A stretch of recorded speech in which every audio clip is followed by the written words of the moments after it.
وآمرا إن الله وملائكته يصلون على النبي يا أيها الذين آمنوا صلوا عليه وسلموا تسليما اللهم صل على سيدنا محمد وعلى آل سيدنا محمد وسلم عليه الصلاة والسلام عليك يا سيدي يا رسول الله الصلاة والسلام عليك يا سيدي يا حبيب الله الصلاة والسلام عليك يا سيدي يا رحمة للعالمين وعلى آلك وأصحابك وسلم عليك يا شفيع المذنبين.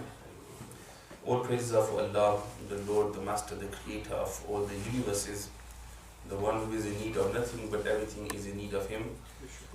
Peace, blessings and endless salutations be upon His beloved, the best of creation, the purpose of creation, the light of creation, the life of creation, mine and your master, the beloved Prophet Muhammad sallallahu alayhi wa alihi wa sahbihi wa sallam. Salutations be upon him, upon all his pure family, and upon all his rightly guided companions. Allah subhanahu wa ta'ala has blessed us that we are present in this month of Muharram al-Haram, which is amongst the 4 months about which Allah in the Holy Quran has mentioned that when Allah subhanahu wa ta'ala created 12 months, out of them He made 4 months which are sacred and sanctified. And amongst the 4 months which are sacred and sanctified by Allah subhanahu wa ta'ala, as mentioned in the Quran, the first of them 4 being the month of Muharram al-Haram. That is where it derives its name of Muharram from also, which means sacred or sanctified. Along with that, the other 3 months are Rajab al-Murajab, Zil-Qa'dah and Zil-Hijjah. These are the 4 months which in the Quran Allah has regarded as sacred and sanctified. And the ulama write that what does it mean by sacred or sanctified? That in these 4 months Allah subhanahu wa ta'ala, committing sin generally is wrong. And a person should always avoid committing sin throughout his life. But in these 4 months a person should try even harder to avoid committing any form of sin. And he should try to change his life for the better. So when the month ends, he seems to himself that I have ended the month better than a person as I was when I began the month. That is the purpose of why these months have been regarded as sacred and sanctified. Muharram al-Haram is the month which we are in, and this month is remembered for many different reasons. And inshallah, over the time when we will speak in the next 4 weeks, inshallah, today being the first. And though the topic of today's talk is the fadail of Imam Hassan and Imam Hussain radiyallahu anhuma, but because we are also beginning with the first part of our lecture and the first part of our series, so therefore to briefly speak about the importance of this month of Muharram al-Haram and why we have chosen this month to have this gathering rather than any other month in the Islamic calendar, where every month is sacred and important, yet in this month we have gathered to speak on this issue. And as I have mentioned to you that this is amongst the 4 most sacred months. However, in this month there is one day known as the day of Ashura, which has been given great superiority over other days. It is narrated by Sayyidina Abdullah ibn Abbas radiyallahu anhuma that he asked the Messenger of Allah sallallahu alayhi wa sallam that has Allah subhanahu wa ta'ala given fadila and greatness to this day over all other days? And the Messenger of Allah sallallahu alayhi wa sallam replied, yes. Allah has given this day superiority over all other days. And this narration is mentioned in Ghunyat al-Talibin of Shaykh Abdul Qadir Jilani radiyallahu ta'ala anhu, narrating it from Imam Tibrani in his Majmu', that this day has been given superiority over all other days. The reason being for that is that Allah subhanahu wa ta'ala, when He decided to create the earth and the skies He made, and then the earth He made from mountains and water. So Allah subhanahu wa ta'ala on this day of Ashura, He created the earth and He created the skies. Not only that, but it was on this day of Ashura that Allah subhanahu wa ta'ala created Adam alayhi salam. And this Ashura referring to the 10th of Muharram al-Haram. It was also on this day that Allah subhanahu wa ta'ala entered Adam alayhi salam into paradise. It was also on this day that Allah subhanahu wa ta'ala forgave Adam alayhi salam. When Adam alayhi salam was sent to earth, and the wisdom behind this was for the mankind to prosper and to increase. However, it was on this day that after many years of Adam alayhi salam seeking forgiveness from Allah subhanahu wa ta'ala for the forgetfulness that he had committed, not the sin, because the Anbiya alayhi salam are all ma'soom anil khata, they do not commit sin. However, forgetfulness from taqaza bashariyat, and the hikmat of Allah subhanahu wa ta'ala, wisdom behind this was that Adam alayhi salam, there must be a reason for him to be sent to earth, and from him then mankind will become and humanity will grow. So this was the reason Adam alayhi salam was sent to earth. However, his forgetfulness, this is forgetfulness and nothing more, because all the Anbiya alayhi salam, kulluhum munazzahuna anis saghairi wal kaba'iri wal kufri wal qaba'ih, that all the Anbiya of Allah subhanahu wa ta'ala are free, protected from any sort of major or minor sin, and never have they worshipped anything other than Allah subhanahu wa ta'ala. وَلَمْ يَرْتَكِبْ سَنَمَا وَلَمْ يُشْرِكْ بِاللَّهِ تَعَالَى تَرْفَةَ عَيْنٍ قَطُّ. Never have they worshipped any sort of idol or worshipped anything other than Allah subhanahu wa ta'ala, even for the blink of an eye. This has been the aqidah, the belief and the creed of the Ahlul Sunnah for 1400 years in relation to the Anbiya. However, when Adam alayhi salam came to earth, and when he sought forgiveness from Allah subhanahu wa ta'ala for many years, it was on this day of the 10th of Muharram al-Haram that Allah subhanahu wa ta'ala accepted the forgiveness of Adam alayhi salam. So this also has this significance. Along with this, it was on this day that the Jaddul Anbiya, the great grandfather of all the Anbiya of Bani Israel, and also the great grandfather of our Messenger sallallahu alayhi wasallam, Sayyiduna Ibrahim alayhi salam, Khalilullah, Khalilur Rahman, their birth was also on this day of the 10th of Muharram al-Haram. And this is again mentioned in the same narration. And not only this, but Sayyidina Ibrahim alayhi salam, his birth. And because when we speak about the Sadat and we speak about in this month of Muharram al-Haram, the Sadat, those who are from the family, progeny of the Messenger of Allah sallallahu alayhi wasallam, whether they be from Imam Hassan Mustaba or Imam Hussain Ali Maqam radiyallahu anhuma, directly they all go back to the lineage of Sayyidina Ibrahim alayhi salam, because he is the great forefather of the Messenger of Allah sallallahu alayhi wasallam. So when the ulama write, like Qadi Iyad Maliki alayhi rahmah, when he speaks about the Sadat and the lineage, he takes it back to Sayyidina Ibrahim Khalilullah alayhi salam, and he says from there is where the lineage, though it all traces back to Adam alayhi salam, but the significance and the preference that is given to the Sadat is because they are from the lineage of Sayyidina Ibrahim alayhi salam. In our prayer and in our durood and salawat, our namaz, our prayer is incomplete until we do not send salutations upon Ibrahim alayhi salam and upon the family of Sayyidina Ibrahim alayhi salam. In the durood Ibrahimi, which we Allahumma salli ala Muhammadin wa ala ali Muhammadin kama sallaita ala Ibrahim wa ala ali Ibrahim innaka Hamidum Majid, that we send salutations upon Ibrahim alayhi salam and upon the family and the children of Ibrahim alayhi salam. Now that Sayyidina Ibrahim alayhi salam, his birth took place on this day of Yawm Ashura. So this is one significant event in history which has occurred on this day. And not only this, but Sayyidina Ibrahim alayhi salam, we know that he had his two sons, Sayyidina Ismail and Sayyidina Ishaq. Sayyidina Ismail alayhi salam was from the second wife of Sayyidina Ibrahim, which was Sayyida Hajira. And these both are buried in Makkah Mu'azzama. Ulama differ upon the opinion of where exactly they are buried, but majority have written that they are buried within the mataf of the Holy Kaaba. However, Sayyidina Ishaq, who was from the first wife, Sayyida Sarah radiyallahu anha, of Sayyidina Ibrahim alayhi salam, they are buried in Palestine. In Palestine, when you go to the area of Khalilur Rahman, Hebron, those who have gone may know that Sayyidina Ibrahim alayhi salam is buried there. Right in front of his feet is buried his wife Sayyida Sarah. On his right is buried his eldest son Sayyidina Ishaq alayhi salam, who was the first prophet after Ibrahim alayhi salam of the Bani Israel. The Anbiya of Bani Israel come from Sayyidina Ishaq alayhi salam, not from Sayyidina Ismail. Then Sayyidina Ishaq alayhi salam, his wife is also buried by the side of his feet. And then on the left side of Sayyidina Ibrahim alayhi salam is buried his grandson and the son of Sayyidina Ishaq, which is Sayyidina Yaqub alayhi salam. And then buried on the left of Sayyidina Yaqub alayhi salam is the son of Sayyidina Yaqub, the grandson of Sayyidina Ishaq, and the great grandson of Sayyidina Ibrahim, Sayyidina Yusuf alayhi salam. So these four Anbiya of Allah are buried next to one another. So when you read your salutations upon Sayyidina Ibrahim and upon the children of Ibrahim alayhi salam, this is who you are reading salutations upon. And from Sayyidina Ismail alayhi salam, no prophet of Allah came in their lineage. All the Anbiya which you hear, after Sayyidina Ibrahim, like Sayyidina Shu'aib, Sayyidina Musa, Sayyidina Dawood, Sayyidina Sulaiman, etc., etc. All these Anbiya come from the lineage of Sayyidina Ishaq alayhi salam. From Sayyidina Ismail alayhi salam, no Prophet of Allah comes, and none has come for centuries, apart from finally our Messenger sallallahu alayhi wasallam was born from the lineage of Sayyidina Ismail alayhi salam.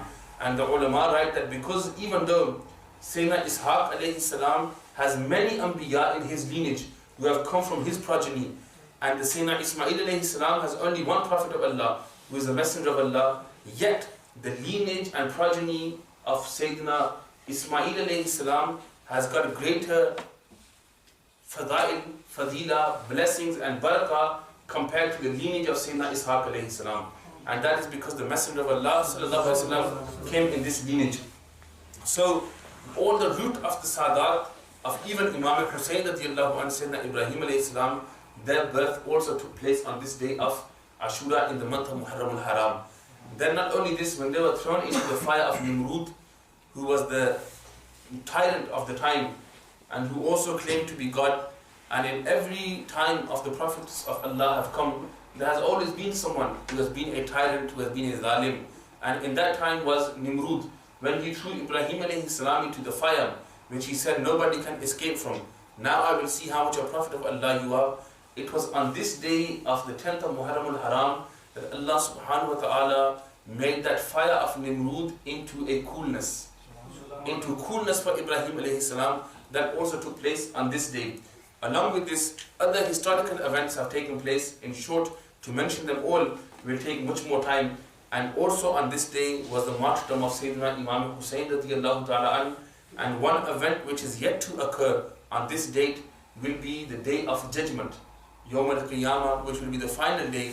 That day is yet to occur, which will also occur on the Yawm Ashura. And this is also mentioned by Imam Tabrani in his Majmu'. This narration also comes in there.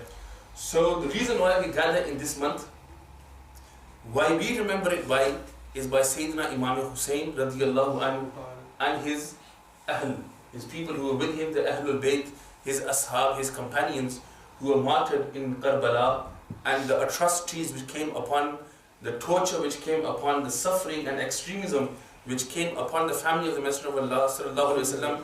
We remember it by that.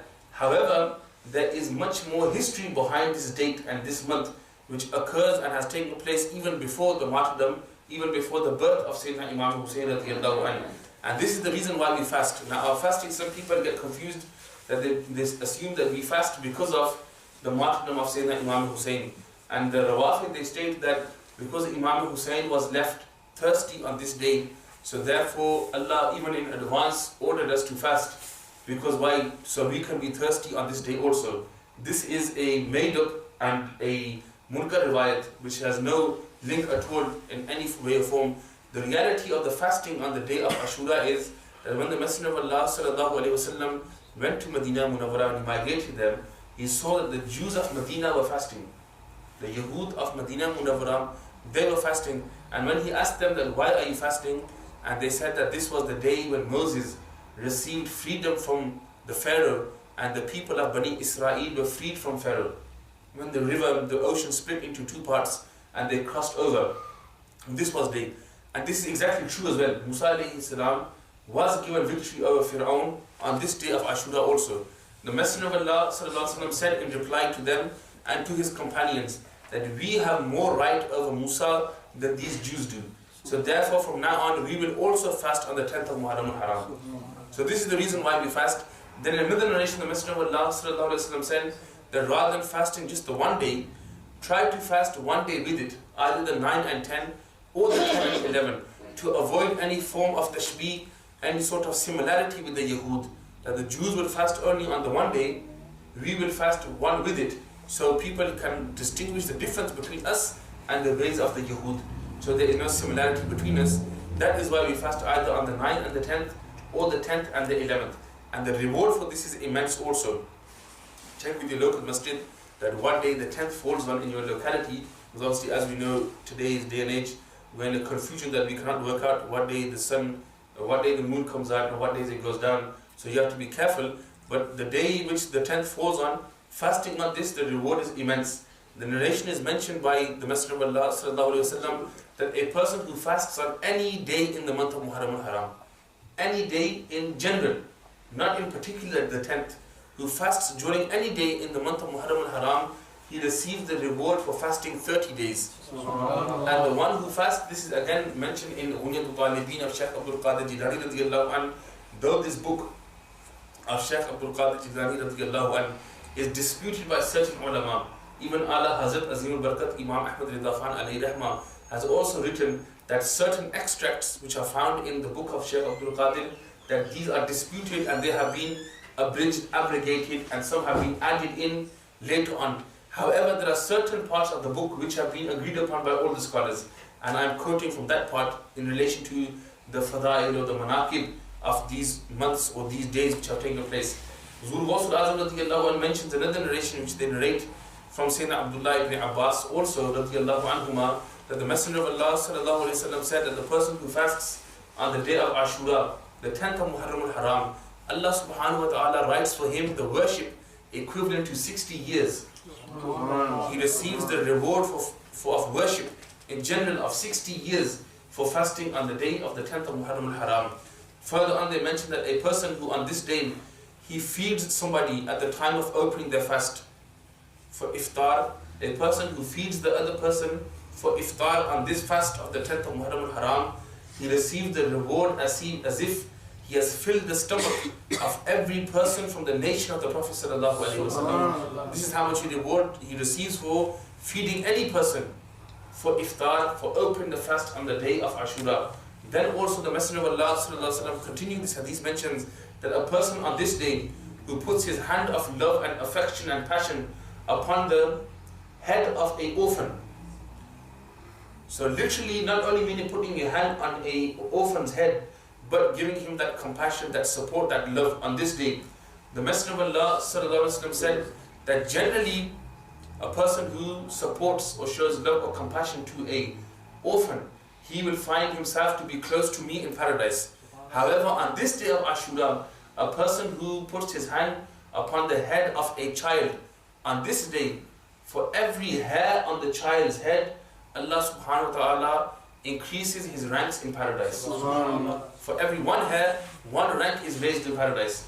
So now imagine how much the Messenger of Allah sallallahu alaihi wasallam is giving an opportunity to us to gain reward on this day in the month of Muharram al-Haram. So this is a bit of the background that why we have gatherings of such in the month of Muharram al-Haram, and why we sit and why we remember this day and why we fast on this day. However, for us as the Ahlul Sunnah, what we most famously remember on this day and commemorate is the remembrance of Sayyidina Imam Hussain radiyallahu anhu, who was the grandson of the Messenger of Allah sallallahu alaihi wasallam, and that grandson of the Messenger of Allah sallallahu alaihi wasallam, about whom in the books of Hadith there are numerous narrations and uncountable narrations which have come in praise of the grandchildren of the Messenger of Allah sallallahu alaihi wasallam. We know that Sayyida Fatima radiyallahu ta'ala anha, the blessed fourth and youngest and most beloved daughter of the Messenger of Allah sallallahu alaihi wasallam, and her husband, who was the first cousin of the Messenger of Allah sallallahu alaihi wasallam, Sayyidina Ali al-Murtada radiyallahu ta'ala anhu, that these two were husband and wife, and from them came their children. They had three sons. Hassan, Hussain, and Muhsin. These were the three sons of Sayyidina Ali with Sayyida Fatima radiyallahu ta'ala anha. Hassan, Hussain, and Muhsin. Muhsin radiyallahu ta'ala anhu passed away in the age of infancy as a child. They did not grow up to get married or to have children. However, Imam Hassan, Imam Hussain, and these two names were kept by the Messenger of Allah sallallahu alaihi wasallam himself. Because in the narration it is mentioned that when Imam Hassan was born, then the Sayyidina Ali gave him the name Harb. And when the Messenger of Allah asked, what name have you given? And Sayyidina Ali replied, this is the name I have given. The Messenger of Allah said, no, I want to give the name to this child as Hassan. And then Hassan was given. Then when Imam Hussain was born, Sayyidina Ali gave the same name to Imam Hussain. And the Messenger of Allah said, no, I want to give him the name Hussain. Then when Muhsin was born, Sayyidina Ali gave the name to him also the same. The Messenger of Allah said, no, his name will be Muhsin also. because these three names are names given to me from paradise. Subhanallah. And this is the names I want to give them. And no one else was ever given this name before. In pre-Islamic times, in the time of Jahiliyyah, the Arabs, they all had Arab names. The same names which were used again later on. But there were certain names which were never heard of anybody having in the past. One of them names was Hassan, one of them being Hussain, one of them being Muhsin, and one of them being Muhammad. These four names were never heard of before. Then nobody was given these names. And this is the names the Messenger of Allah kept for himself, his grandfather kept, and the name which Allah chose for the Messenger of Allah, Muhammad, and then the other three names were for the grandchildren of the Messenger of Allah sallallahu alaihi wasallam. So Hassan, Hussain, and Muhsin. And Imam Hassan Mustafa, Imam Hussain radiyallahu anhuma, these two Imams are from whom the whole progeny, lineage, family of the Messenger of Allah sallallahu alaihi wasallam continued and exists till today, and will continue to exist until the Day of Judgement. Some people ask the question that how can you guarantee that this will continue until a certain time or until the Day of Judgement? Reason for this is because the Messenger of Allah sallallahu alaihi wasallam said that when the time of the Day of Judgement comes, amongst all the major signs will be when Imam Mahdi comes. And Imam Mahdi will be from my family, and he will have the same name as me. His father will have the same name as my father, and he will be from the children of Hussain radiyallahu anhu. So this shows that when Imam Mahdi, he will be also from the lineage of Imam Hussain radiyallahu anhu, and he is the 12th Imam of the Ahlul Bayt. He is the 12th Imam. Some people also get scared when they hear the name 12 Imams. They think that this is only associated with the Rawafid, the Ahlul Tashih. However, they must realize that the 12 Imams of the Ahlul Bayt are the Imams, the Aima of the Ahlul Sunnah wal Jama'ah.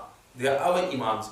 However, the difference between our interpretation of the Aima and the Rawafid are that the Rawafid regard these 12 Imams to be ma'asum anil khata, to be infallible completely. However, we believe that Allah's prophets, the Anbiya, the Malaika, these are ma'asum anil khata. Allah has created them free from any sort of sin. They are not able to commit sin. However, nobody else is ma'asum anil khata. Whomever Allah chooses, like the Ashab or the Ahlul Bayt, Allah makes them mahfuz anil khata. Allah protects them from committing any sin. However, the Anbiya, Malaika have been created free from sin completely. And the 12 Imams of the Ahlul Bayt, being Sayyidina Ali radiyallahu anhu, Imam Hassan, Imam Hussain, Imam Zainul Abidin, Imam Muhammad Baqir, Imam Jafar Sadiq, Imam Musa Qazim, Imam Ali Raza, Imam Muhammad Taqi, Imam Muhammad Naqi, Imam Hassan Askari, and the 12th Imam being Imam Mahdi. These are the 12 Aima of the Ahlul Bayt. Every Sunni child should learn the 12 Imams because they are our Imams. They are all our Imams, and Imam Jafar Sadiq and Imam Muhammad Baqir, who was the son, and Imam Jafar Sadiq, the grandson of Imam Zainul Abidin, who was the surviving child from the atrocity which took place in Karbala of Imam Hussain radiyallahu anhu's son. He was the one who survived. Ali Akbar was martyred, Ali Asghar was martyred. Imam Zainul Abidin, he survived, and he was the one who was sent back with his aunties and his family and the women back to Medina Munawwara. First when they went to Yazid's court in Damascus. From there, when they went back to Medina Munawwara, Imam Zainul Abidin was the one who went with them and was sent as the escort and as a child or a male from the family to take them back. From Imam Zainul Abidin radiyallahu anhu, the Hussaini family, the Hussaini lineage continues. And Imam Baqir is his son, Imam Jafar Sadiq is his grandson. And these two are the teachers of who? Of our Imam of fiqh, Imam Abu Hanifa radiyallahu ta'ala anhu. So therefore, if these Imams were only associated with the Shia or were strictly for them only, then our Imam would not become their student. This shows that all the Aima of the Ahlul Bayt, these are our Imams. However, our interpretation of them is different to what the Ahlul Tashih refer to them. However, that does not mean that we keep away from them. We have love for them, and these will all come from these 12 Imams after Imam Hussain. The ones that come are all from the lineage of Imam Hussain radiyallahu anhu. Imam Hassan's continue from his son Imam Hassan Musanna, and that continues till today also. But Imam Hussein's lineage is from whom the remainder of the Imams of the Ahlul Bayt have come from, and Imam Mahdi will come from. This was a brief interpretation of who the Ahlul Bayt and who we refer to as the Aima of the Ahlul Bayt and the family of the Messenger of Allah sallallahu alaihi wasallam. But this all evolves around two personalities, Imam Hassan and Imam Hussain radiyallahu ta'ala anhuma. Now when we look at any personality, any person, when we want to see somebody's person, his character, we look at which family is he from. What is his family background? Who his mother is, who his father is, what is his family. This does not refer to caste. Caste is different, and caste has no real sort of any sort of weight in Islam. However, family background does, meaning looking at the traits, the character, the morals of the family. And the Messenger of Allah said that when you look for someone to marry, amongst the 4 parts of the criteria, one is to look at the family morals, the character, the background, the personalities of the family. Look at them. So when we look at any person, we see behind his background. And when we look at Imam Hassan and Imam Hussain, will we ever be able to find, or has there ever been any background or family in history such as the family of Imam Hassan and Imam Hussain? Never has there been, and never will there be, because nobody has a mother like Sayyida Fatima, nobody has a father like Ali al-Murtaza, nobody has a grandfather like the Messenger of Allah sallallahu alaihi wasallam. So therefore, in Imam Hassan and Imam Hussain radiyallahu anhuma, there is no comparison with anybody else in that sense, that there is no family like the family of Imam Hassan and Imam Hussain. And if you look briefly, the Messenger of Allah sallallahu alaihi wasallam being the mainspring, the ain, as Allah Hazrat refers to, कि तेरी नस्ल पाक में है बच्चा बच्चा नूर का, तू है ऐन नूर. You are the spring of where the noor comes from, and your whole family is noor. And the Messenger of Allah sallallahu alaihi wasallam, him being what he is and his greatness, that is we hear and we speak about, and our words will finish, our pens will stop writing, but the sha'an of the Messenger of Allah sallallahu alaihi wasallam will not be able to do beyond as we should. However, Imam Hassan and Imam Hussain, their father, Sayyidina Ali radiyallahu ta'ala anhu, every person is judged in Islam in general, everything is judged by its closeness to the Messenger of Allah sallallahu alaihi wasallam. The person may think, how is it possible? For example, the Quran we have, the Quran, when the Quran was first written, those Sahaba Ikram who became the Qatibeen of Wahi, who wrote down the Quran, all was written from the Messenger of Allah sallallahu alaihi wasallam. And initially the Messenger of Allah sallallahu alaihi wasallam said that those things which I say and you see me do not write them. Do not document them, in case later you become puzzled between the Quran and between the Hadith. Keep the Quran as Quran. I will tell you, later the companions began to write or document, or they narrated to others that what they saw the Messenger of Allah do or say or approve. And every narration of the Prophet ﷺ, its authenticity or its strength and its weight is dependable upon how strong the chain is between the narrator and the Messenger of Allah ﷺ. So again, depending on its closeness with the Messenger of Allah, its link with the Messenger of Allah, it is given preference. Just like this, when we look at the companions, and when we distinguish, and as it has been distinguished, we do not distinguish, but as it has been distinguished about the different greatness amongst the companions, their greatness is all dependable upon how close they were and how much love they had with the Messenger of Allah sallallahu alaihi wasallam. So just like this, when we look at the family of Imam Hassan and Imam Hussain, their father and their mother, to see what the result of their father and mother are, we see what their link was with the Messenger of Allah sallallahu alaihi wasallam and what their greatness was. Sayyidina Ali radiyallahu ta'ala an is that personality about whom the Messenger of Allah sallallahu alaihi wasallam said that Ali is from me and I am from Ali. The ulama write that what does this mean? Because a person may think, what does it mean that Ali is from me, I am from Ali? Meaning that Ali's love is my love. Ali's remembrance is mine. Ali's hatred is my hatred. Ali causing Ali grief is causing grief to me.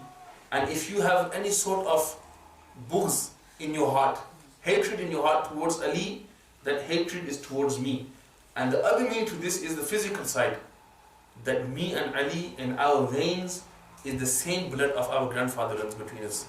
Sayyidina Abdullah, who was the father, and then Sayyidina Abdul Muttalib, who was the grandfather of the Messenger of Allah sallallahu alaihi wasallam, there was this grandfather of Sayyidina Ali radiallahu anhu also, and the grandfather of the Messenger of Allah sallallahu ta'ala alaihi wasallam.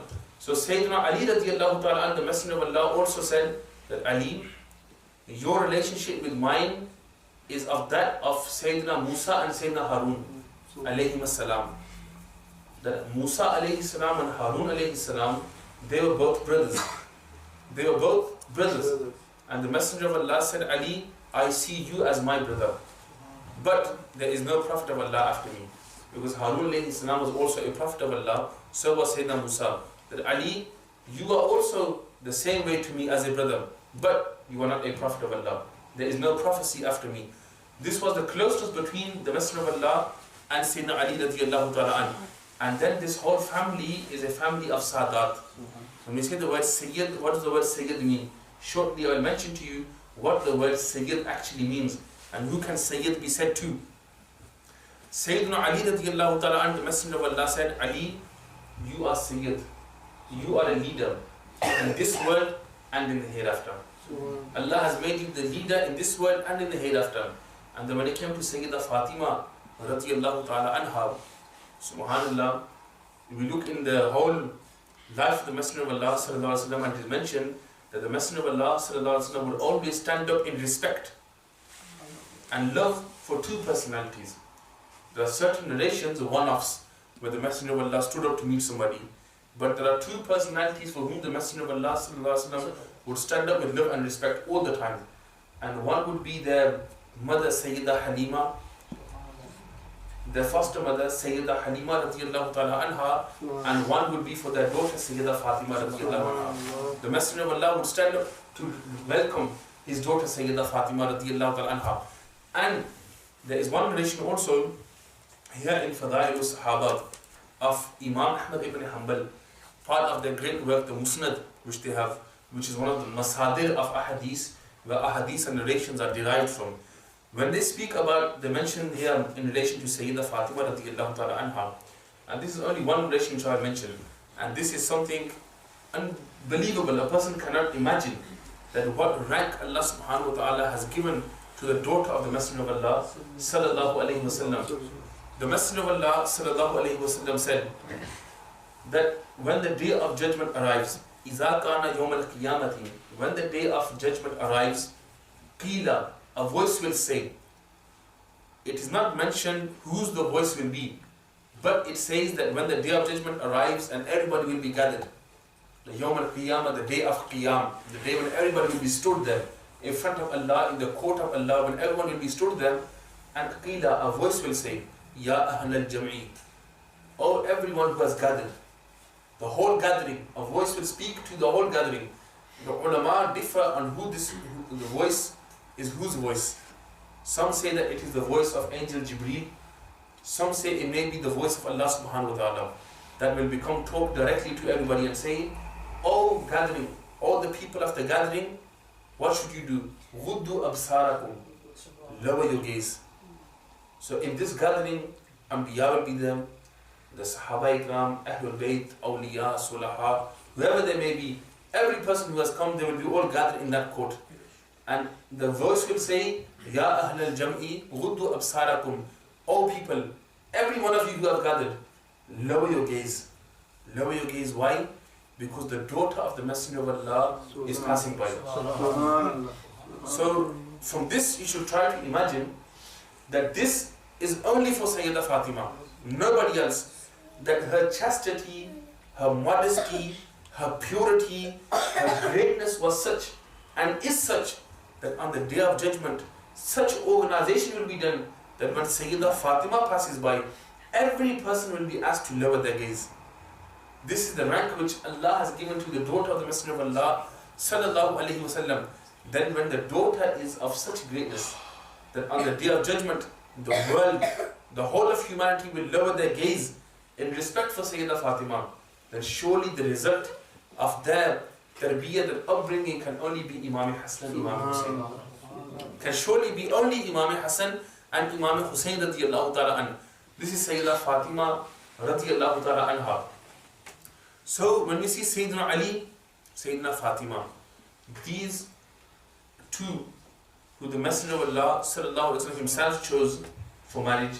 And one more thing comes to mind, that when Sayyidina Ali radiallahu ta'ala, when the time came when the Messenger of Allah sallallahu alaihi wasallam wanted for Sayyidah Fatima to get married, it was Sayyidina Abu Bakr Siddiq radiallahu anh and Sayyidina Usman radiallahu ta'ala anh who went to Sayyidina Ali and said that you should go and marry Sayyidah Fatima.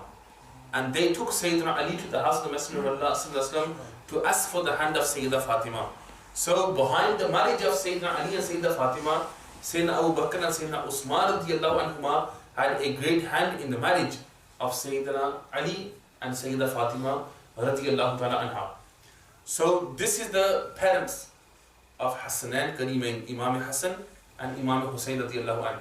Now in relation to Imam Hassan and Imam Hussain radiallahu ta'ala anhu, the Messenger of Allah sallallahu alaihi wasallam in many narrations has given a dhamir, a pronoun referring to both of them together in one sentence, with the huma, Hassan and Hussain, referring to both of them in one category.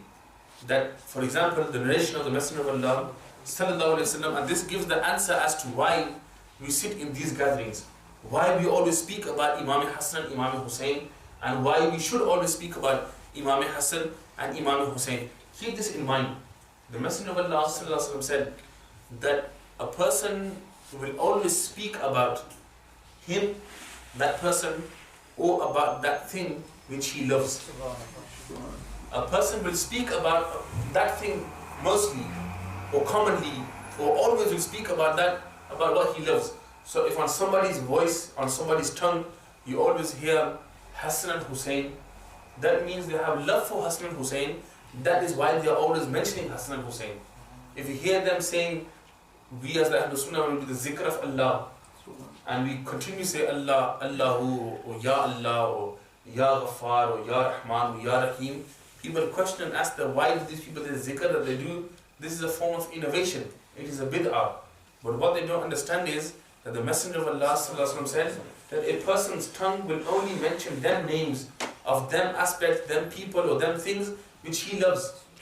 So if we have love for Allah, that is why we always mention Allah, Allah is on our tongue. That is why always the name of the Prophet ﷺ is on our tongue. If somebody does not want to mention them, that is his loss. For us, it is only a gain by mentioning and remembering these personalities. So then the one who you talk about is the one who you love, right? This has been established.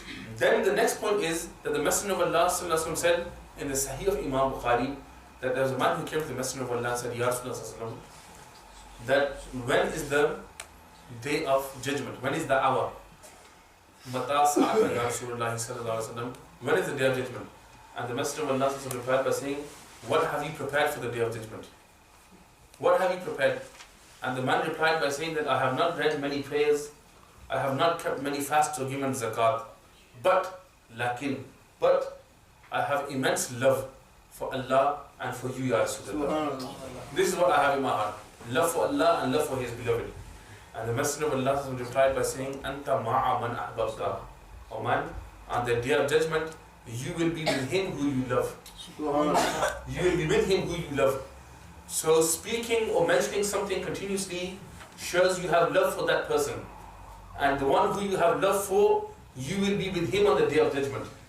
So if somebody mentions Imam Hussain, it is because he loves Imam Hussain. And if he loves Imam Hussain, he will be in the group and qafila of Imam Hussain on the day of judgment. This is the link which we have between the zikr, when we do the zikr and remembrance of these personalities. So why should we love Imam Hussain radiallahu ta'ala an or Imam Hassan? The Messenger of Allah sallallahu alaihi wasallam said in brief, because time has already gone very quickly without knowing, that the Messenger of Allah sallallahu alaihi wasallam said, when once Imam Hassan was playing with children, and the Messenger of Allah was coming with his companions, Sayyidina Abu Hurairah narrates, and the Messenger of Allah sallallahu alaihi wasallam tried to hold and grab Imam Hassan. And because Imam Hassan was a child playing with the children, he was also trying to escape and move side to side. So the Messenger of Allah could not hold him. Out of love, this is now. And playing with his grandfather.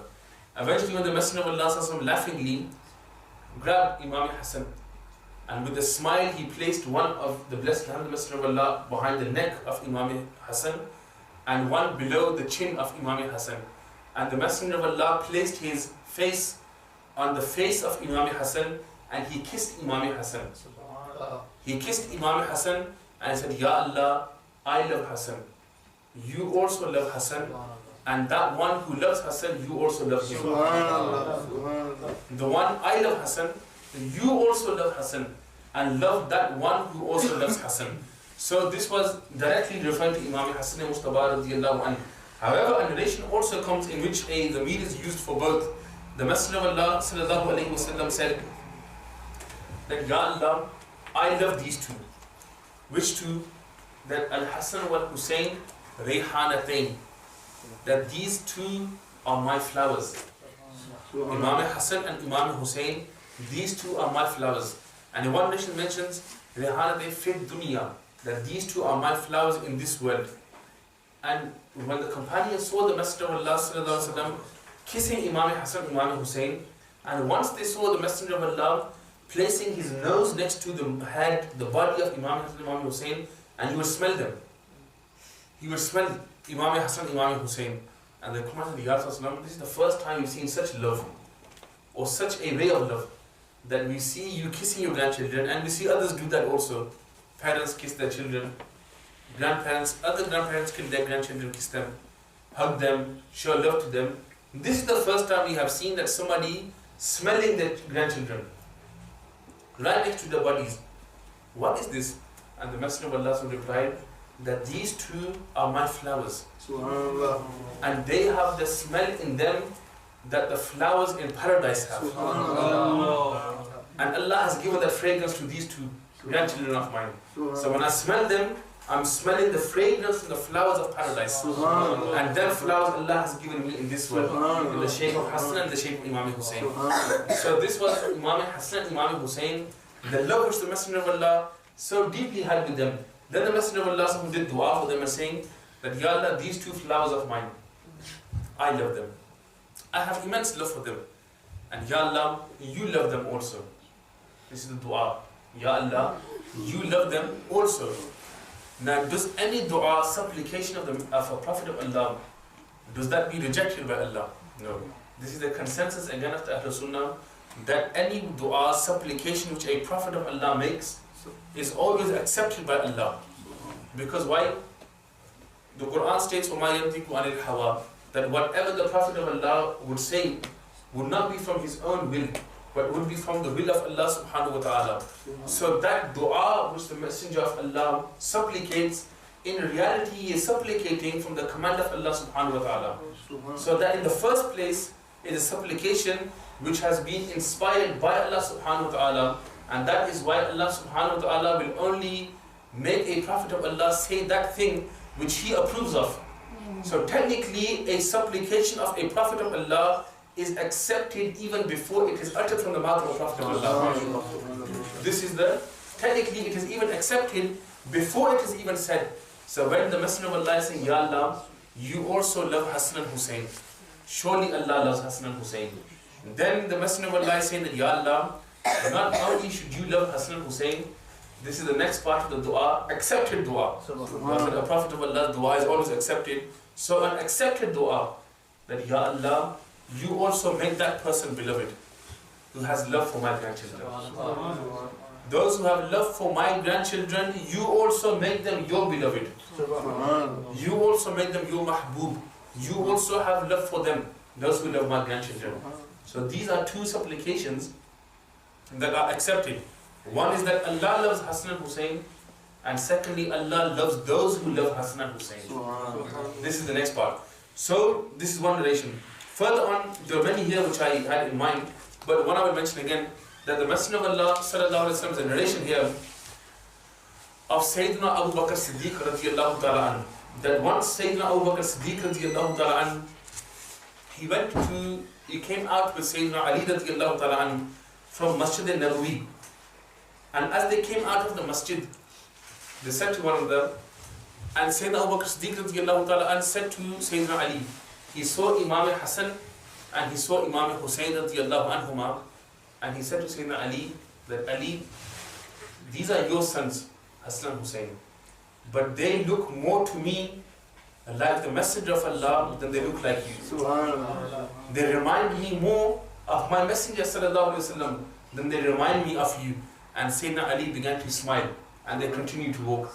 So those people today who try to mention this or try to make some sort of dispute between the Ahlul Bayt and the Ashab, the companions, I have already established to you that it was Sayyidina Abu Bakr and Sayyidina Usman who were behind the marriage of Sayyidina Fatima and Sayyidina Ali. First part. And secondly, when Imam Hassan, Imam Hussain, Sayyidina Abu Bakr Siddiq radiallahu anhu was that personality who said that they remind me more of my messenger. Sallallahu alaihi, they remind me of you. And then again, it was Sayyidina Abu Bakr Siddiq radiallahu anhu narrated by Sayyidina Aisha.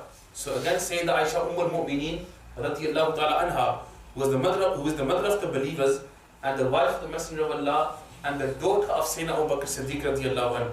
She narrates from her father Abu Bakr that when she saw Abu Bakr Siddiq radiallahu ta'ala anhu continuously looking at the face of Sayyidina Ali. Sayyidina Ali would be sitting or walking and Sayyidina Abu Bakr Siddiq radiallahu anhu would continuously focus upon the face of Sayyidina Ali. And Sayyidina Aisha, she asked her father that, oh father, what is the reason that I see you continuously focusing and looking at Sayyidina Ali radiallahu ta'ala anhu? And Sayyidina Abu Bakr Siddiq radiallahu anhu replied by saying that, Aisha, do you not know that the Messenger of Allah sallallahu alaihi wasallam said to me, An-nadru ila wajhi Ali al-ibadah. That looking at the face of Sayyidina Ali is a form of worship. Subhanallah. Looking at the face of Ali is a form of worship. And I am increasing my deeds by looking at Sayyidina Ali radiallahu anhu. So those people who try to create this controversy between the Ahlul Bayt and the Ashab, or to make a division between them, this was non-existent in the time of the Ahlul Bayt and Ashab. So when it was non-existent then, nobody today should try to make some sort of controversy between the two. And to this extent, that as it is mentioned, for example, the famous couplet of Ala Hazrat Rahmatullah alayhi, you hear that Ahle Sunnat ka hai bera par, Ashabi Huzur Najm hai, or no hai itrat Rasulullah ki. This is in fact a majmu'ah of two narrations. One of Ashabi ka Najum and Ahlul Bayti ka Safina bin Nuh. That my companions are like the stars of guidance. This ka comes for comparison. That my ashab are like the stars of guidance. And my Ahlul Bayt are like the ship of Nuh alayhi salam. Now the ship of Nuh alayhi salam, the ark of Nuh alayhi salam, was such that the one who came onto the ark of Nuh alayhi salam, he was protected. When the flood came, the storm came upon the qawm of Nuh alayhi salam, everything was destroyed, apart from those who took protection on the ship of Nuh alayhi salam. Now in classical times, even till today, the orthodox sailors on ships, when they go towards any place, they use the stars as a form of guidance for them, till today even. And this has always been the way that they would follow the stars to get to their destination. This is why the Messenger of Allah used these two comparisons, stars and the ship, that my Ahlul Bayt, stick with them, grasp onto them, and you will be on the ship of protection. But to receive and to get to your destination, you must follow the companions who are the stars of guidance. So when both are combined, you have the stars to guide you and you have the ship to take you. The Ahlul Bayt, my family is that ship and my companions are them stars. So when you have both, so somebody who just sticks on the ship, you'll be on the ship, but you'll be going around in circles, eventually you'll become a shipwreck. And somebody who just wants the stars, he will have nothing, you just keep looking and looking and looking, and that's why he will be left. He will not be able to get to his destination. The Ahlul Sunnah give them teachings that grasp onto the Ahlul Bayt, come into their ship and you will be protected. Follow the stars of guidance for the companions and Allah will take you to your destination. This is the way of the Ahlul Sunnah, the methodology, ideology of the Ahlul Sunnah wal Jama'ah. So, Imam Hassan and Imam Hussain, Sayyidina Abu Bakr Siddiq said that Ali, these two look more to me like the Messenger of Allah sallallahu alaihi wasallam, more than they look like you. So this was the love of Sayyidina Abu Bakr Siddiq radiyallahu ta'ala anhu in relation to Imam Hassan and Imam Hussain radiyallahu anhu. Because we have short time left, and I'll be winding up now. Is that time 1 hour? Or to 9 if you offer, that's fine. So Imam Hassan and Imam Hussain radiallahu ta'ala anhu, when we refer to them as being a Sayyid, like you heard me saying now, Sayyiduna Imam Hussain, Sayyiduna Imam Hassan radiallahu anhuma. Some people also have a problem with this word as well, saying that can it be used for them? In the narration which is mentioned in the Sahih of Imam Bukhari radiallahu ta'ala anhu, the Messenger of Allah sallallahu alayhi wa sallam himself has said, and it is narrated by Sayyidina Abu Hurairah and narrated by a mass of companions, that what did they say? They said the Messenger of Allah sallallahu alayhi wa sallam was once sitting on his blessed pulpit, and the companions were in front, and Imam Hassan radiallahu anhu entered, and the Messenger of Allah sallallahu alayhi wa sallam sat Imam Hassan next to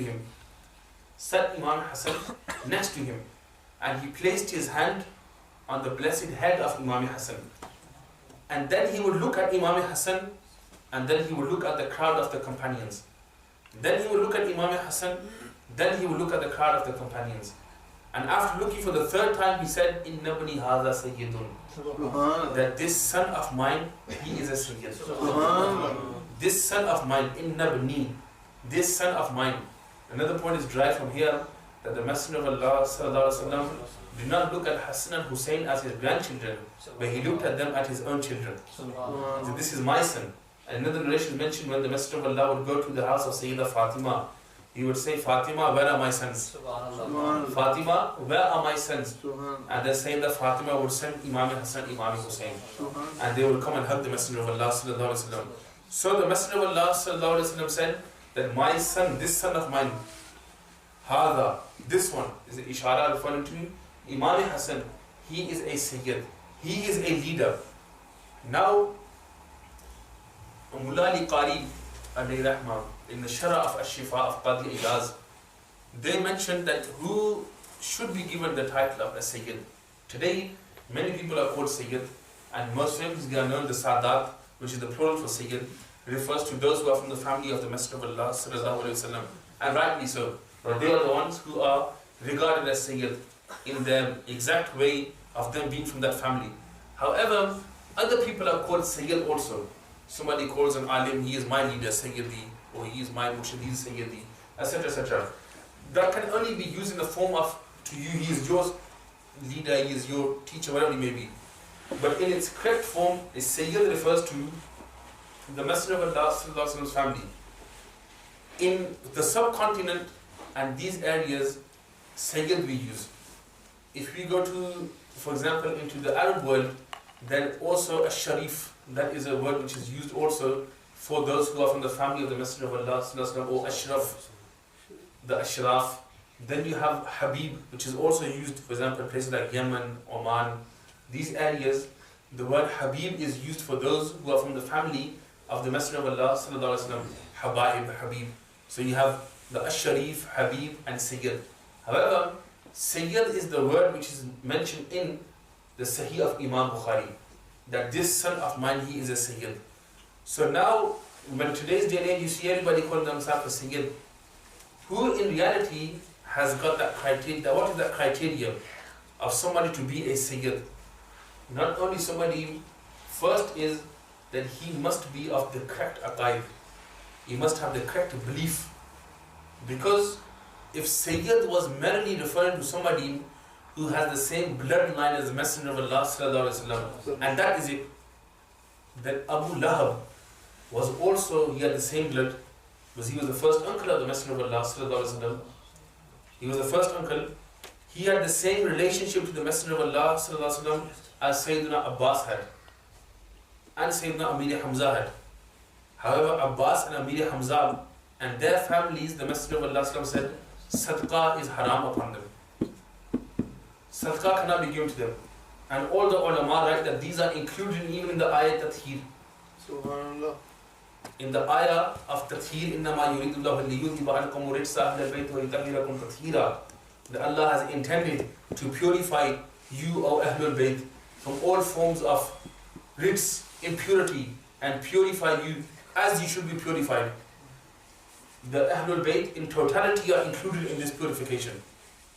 Even the Nisa, the family, the wives of the Messenger of Allah sallallahu alaihi wasallam.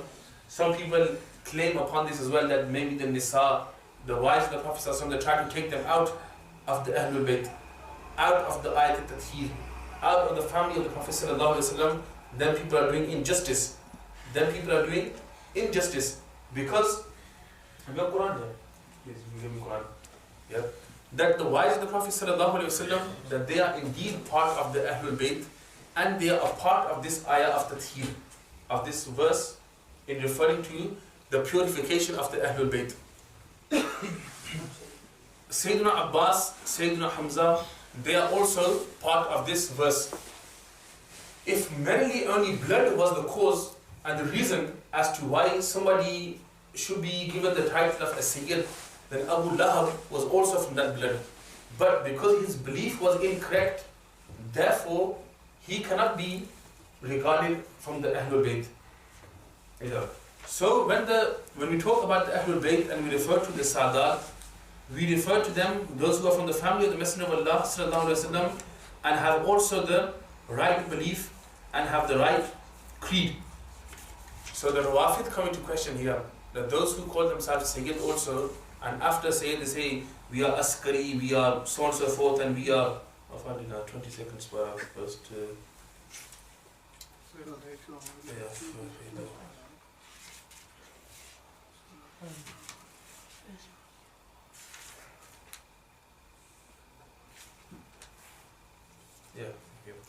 So,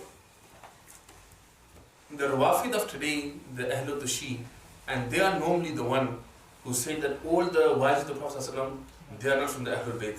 And this verse of Ayat Tathir which comes refers to only the Messenger of Allah, Imam Hassan, Imam Hussain, Sayyida Fatima, Sayyidina Ali, which are who they call as the Panjtan Pak. We refer them Panjtan to be Pak also, and we have that istilah amongst the Ahlul Sunnah also. However, the Azwaj, the Nisa of the Messenger of Allah ﷺ, now I'll just mention to you, because this was not part of the agenda, because now it's come up, I'll mention to you also, that when Allah subhanahu wa ta'ala brings this verse in Surah Ahzab in relation to this ayat Tathir, very famous verse of the Quran, this begins from Ya Nisa an-Nabi. So here first are being made mukhatab are the wives of the Prophet sallallahu alaihi wasallam. Ya Nisa an-Nabi, O wives of the Prophet sallallahu alaihi wasallam. Lastunna, there is not like you, you are not like other women. Other women are other women, but you are different to all other women. O wives of the Prophet of Allah, you are different from all other women. They are the wives of other men, but you are the wives of the Prophet of Allah. Sallallahu Alaihi Wasallam, you are different from all other women. Then carrying on, it is mentioned here that because you are the wives of the Messenger of Allah Sallallahu Alaihi Wasallam, fear Allah and do not speak or use any words with those who are not lawful for you to speak to, in case their thoughts change. So you must be careful on the wordings you use, and which words should you only use? You should use only وَقُلْنَا قَوْلًا مَعْرُوفًا. Only use them words and speak those which are pious words. So this is some of the tahzir which Allah is giving to the wives of the Prophet ﷺ, tarbiyat. What is mentioned, what is necessary here is وَقَرْنَا فِي بُيُوتِكُنَّا, and remain in your homes. فِي بُيُوتِكُنَّا. Buyut is the jama of bayt. When we talk about Ahlul Bayt, the people of the household, this is what it means. Bayt means house, and Ahl means the people of, or the household, which we will say. So Bayt and Buyut is the Jama of Bayt, and Kunna is used for the Muannath in referring to the Jama when it comes in relation to women. That Fi Buyuti Kunna, remain in your homes. And also what should you do? Waqarna Fi Buyuti Kunna Wala Tabarrajna Tabarrujul Jahiliya, that do not dress in a way as those women would dress in the time of ignorance. That they parda, what we call. This does not refer to the Messenger of Allah's wives that they would dress in this form, but you should not dress or be uncovered as women used to be in the time of ignorance. Other women, referring to them. And what should you do instead? Wa aqimna as-salata, establish prayer. وَآتِينَ الزَّكَاةَ, and give zakah, give your alms, your charity. وَآتِعَنَا اللَّهَ وَرَسُولَهُ, and obey Allah and obey His Messenger. Then what should you do? Subhanallah. The next part of the verse is إِنَّمَا يُرِيدُ اللَّهُ لِيُذْهِبَ عَنْكُمُ الرِّجْسَ أَهْلَ الْبَيْتِ وَيُطَهِّرَكُمْ تَطْهِيرًا. Because why? Allah has intended to purify you, O Ahl al-Bayt. Purify you, O Ahl al-Bayt. إِنَّمَا يُرِيدُ اللَّهُ لِيُذْهِبَ عَنْكُمُ الرِّجْسَ أَهْلَ الْبَيْتِ. So purify you, O Ahl al-Bayt, that same you, who is mukhatib here? Ya Nisa an-Nabi. This is where the verse begins from. Ya Nisa an-Nabi, O wives of the Prophet sallallahu alaihi wasallam. So how can somebody take out the wives when they are being made mukhatib here? Then continue from here. وَيُطَهِّرَكُمْ تَطْهِيرًا. Allah will purify you as He intends to purify. وَاذْكُرْنَا مَا يُتْلَى فِي بُيُوتِكُنَّ. Again, buyut, and remember and repeat them verses. Yutla, read, recite. Them verses, fi buyutikunna min ayatillahi wal hikmah. That them verses which have been revealed on the Messenger of Allah in your homes. In your homes, repeatedly recite them. Read and recite the verses which have been revealed in your homes. So the word bayt and buyut which has come here, وَقَرْنَا فِي بُيُوتِكُنَّ. Here the word buyut has come. What I have just mentioned to you now, the word house has come here also. And in Ahlul Bayt, the word house has come there. So the siyaq and sibaq tells us that the whole around this verse is reference to the wives of the Messenger of Allah sallallahu alaihi wasallam. Directly Allah is speaking to them, and this verse has been revealed. So how can somebody in this scenario take out the wives? And the unfortunate thing is that there are certain people who claim to be Sunni and they do the same. If the Rawafid was to do this, we expect this from them. Because they openly are the enemies of the wives of the Prophet and the Ummahatul Mu'mineen. However, when the Sunni, so-called Sunnis and the Sunnah, when they try to take wives out, then this is where they should feel ashamed of themselves. So the Quran, the siyaq and sibaq of the Quran, the verses and the context in which this verse has been revealed is all in reference to the wives of the Prophet sallallahu alaihi wasallam. And in addition to this, in the narration from the Sahih of Imam Muslim bin Hajjaj, Nishapuri alayhi rahman, that when this verse was revealed, Sayyidah Salma, who was also the wife of the Prophet sallallahu alaihi wasallam, she mentions that when this verse was revealed, the Messenger of Allah sallallahu alaihi wasallam, he called his daughter Fatima and Ali and Hassan and Hussain, and he placed them around him, and he placed his blessed qasa, his cloak, his chadar mubarak over them, and he said, Allahumma ha'ulai ahlul bayt. Ya Allah, some people may assume that only my wives are part of the ahlul bayt. So therefore I am clarifying that not only my wives, these are also my ahlul bayt. And these are also purified by you. As you wanted to purify in your intention of purification, these are also included. Then in another narration, when the time of sadaqat came, the Messenger of Allah said that for Abbas and his family, you cannot give sadaqah to them. For Amir Hamza and his family, you cannot give sadaqah to them. To Abu Talib's family, sadaqah cannot be given to them. To my family, sadaqah cannot be given. To this extent that when once Imam Hassan a sack of dates came, and the dates were given as sadaqah to be distributed amongst the poor. And Imam Hassan, as a child, he went and he just picked a date from there and he placed it inside his mouth. And the Messenger of Allah, when he saw this, he rushed towards Imam Hassan and he placed his blessed finger into the throat of Imam Hassan and made him puke out that date. And he said that this has been made haram upon the Ahlul Bayt. What's the reason for this? The reason for this is that when we say zakat, what is zakat? The word zakat literally means to purify, to clean. So when a person has a certain amount of mal, wealth, money, out of that Allah has ordered for him to give a certain amount in the way of Allah to the poor, and that purifies the rest of his wealth. So in reality, that amount which you give away is the dirty part of your wealth, is the unclean part of your wealth which you have to keep away, you have to give away to purify the rest. That's why it is called zakat. And because Allah has purified the Ahlul Bayt, Subhanallah. Nothing which is dirty can go near them. This is the reason why zakat, sadaqah is haram upon the Ahlul Bayt. Because Allah has purified them. Zakat is that unclean wealth. That unclean wealth cannot go near those who Allah has purified. And in this, Allah has, the Messenger of Allah in the authentic narration has said, Amir Hamza's family, Abbas's family, Abu Talib's family, my family, these are all pure from that. And the Nisa and Nabi from the Quran and the narration, this was haram upon them also. That shows Allah has purified all of them.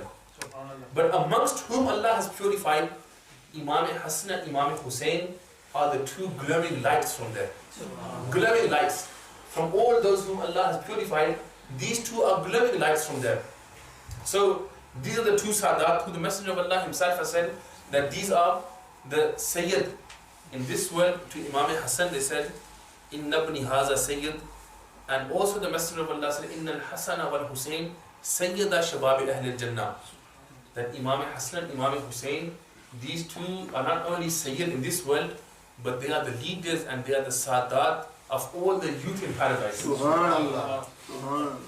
Sayyidina Ali, the Messenger of Allah said, the Anta Sayyidun fi dunya wal akhirah. You are the Sayyid in this world and in the hereafter. Father is the Sayyid of men.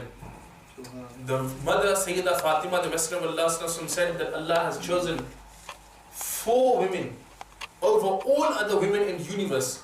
In the whole of universe, Allah has chosen 4 women amongst all as the greatest of women. One of them being who? Maryam binti Imran, the mother of Sayyidina Isa, Sayyida Maryam. She is one of them whom Allah has chosen. Asiya, the wife of the Pharaoh, Fir'aun, Allah has chosen her to be the greatest of women. Number 3, Allah has chosen my wife Sayyida Khadija to be amongst the women. And number 4, Allah has chosen my daughter Fatima to be amongst the women. These are the 4 whom Allah has given greatness to over all other women. People today say, when you say Jariyar, 4 companions, you are saying the rest are out of the question. Does that mean all the other women, they are out of the equation also because Allah has chosen 4? This is authentic narration, the Musnad of Imam Ahmad ibn Hanbal, which I have in front of me now. Allah has chosen these 4. But Sayyida Fatima's rank amongst this is such that the Messenger of Allah said that Fatima, your husband Ali is a Sayyid of this world and in paradise. Your children are Sayyids in this world and they are the Sayyid. They are the leaders of all the youth in paradise. And Fatima, you are the Sayyida, you are the leader of all the women in paradise. This is the family of leaders. People today want to compare and they have books in the heart for the Ahlul Bayt. Who are they comparing with? Who are they trying to refute and rebel against? This is that family whom Allah has given ownership of paradise to. Ali, you are the owner of paradise. Fatima, you are the owner of paradise. Hassanain, Karimain, you are the owners of paradise. And you will only let them into paradise who have love for you. Those who have hatred for you, they will not be entering into paradise. If somebody has hatred towards me, he hates me, will I let him into my house? I wouldn't let him into my house, would I? If he had hatred for me, he speaks bad about me, would I open my door for him? And when paradise, the ownership of paradise has been given to the Ahlul Bayt, how will they let Yazidis come into paradise? Not only Yazid, Yazidis, Mansub to Yazid, the Yazidis of today, how will they enter into paradise? Inshallah, the next lesson, or the lesson after, we'll speak about the Yazidis and Yazid. But this is just to show you, when we talk about the Fadail of Hassan and Karimain, we can mention all the narrations, but this is in reality. The reality is that these are the owners of paradise. So if you want to stay into paradise, and you want to get into paradise, you must have love for those who Allah has given the keys of paradise to. Whom Allah has given the keys of paradise, do have love for them. Otherwise you will not be getting into paradise.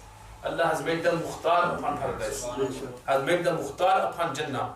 So, who are the Sayyid? And the Qadi Ayaz alayhi rahmam in his Ash-Shifa, Mullah Ali Qari in his Sharha, and also Imam Khafaji in his Nasim Riyad, which is also the Sharha of Qadi Ayaz Ash-Shifa, they mention about this, a person who is a Sayyid. Who is the Sayyid? Innama yutlaqu. That indeed the word Sayyid, the itlaq, this fits upon that person. Which person?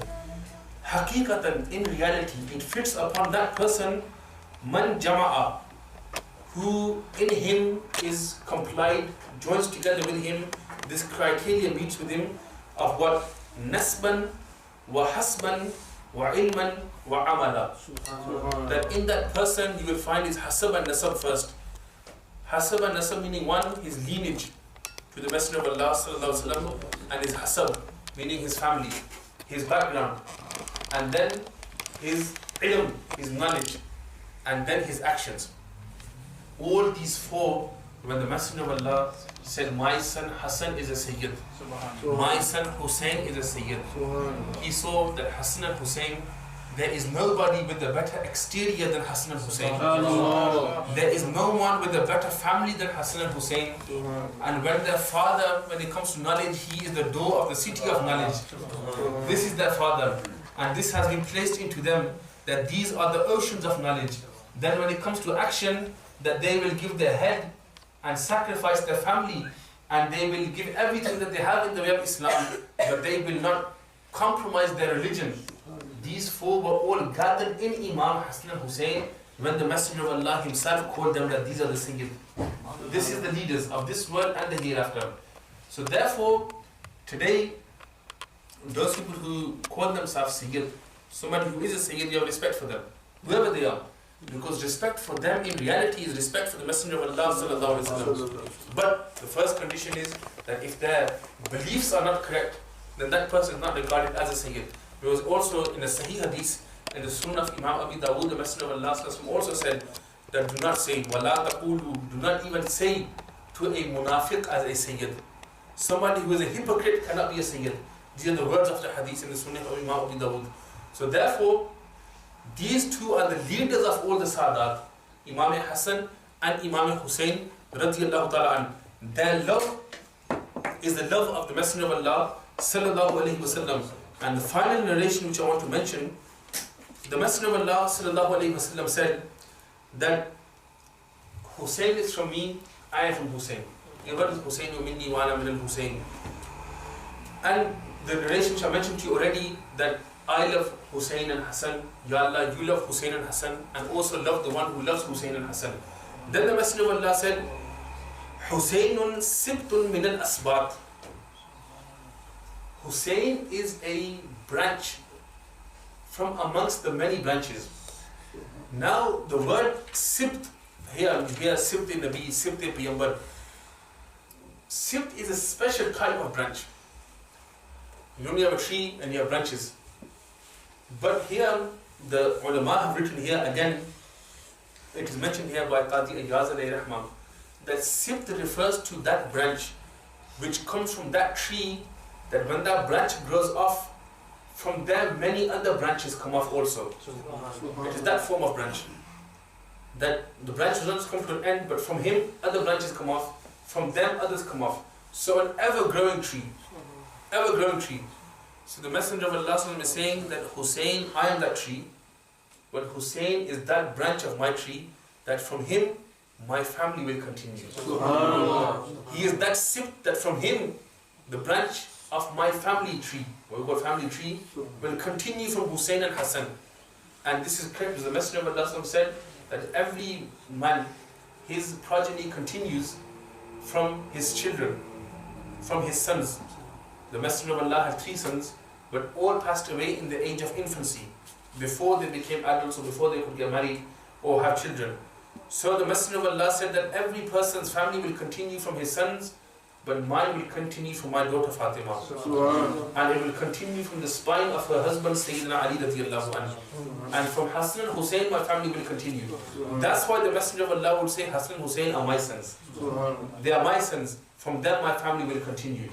So having love for Hassanan Karimain, which I mentioned in my first few narrations, is love for the Messenger of Allah sallallahu alaihi wasallam. And this is exactly the wording of the narration as well, that the love for Imam Hassan and Imam Hussain, and again here it is mentioned by Qadi Iyaz, and that فَإِنَّ مُحَبَّةَ حُسَيْنٍ مُحَبَّةُ رَسُولِ اللَّهِ صَلَّى اللَّهُ عَلَيْهِ وَسَلَّمَ وَمُحَبَّةُ رَسُولِ اللَّهِ صَلَّى اللَّهُ عَلَيْهِ وَسَلَّمَ مُحَبَّةُ اللَّهِ.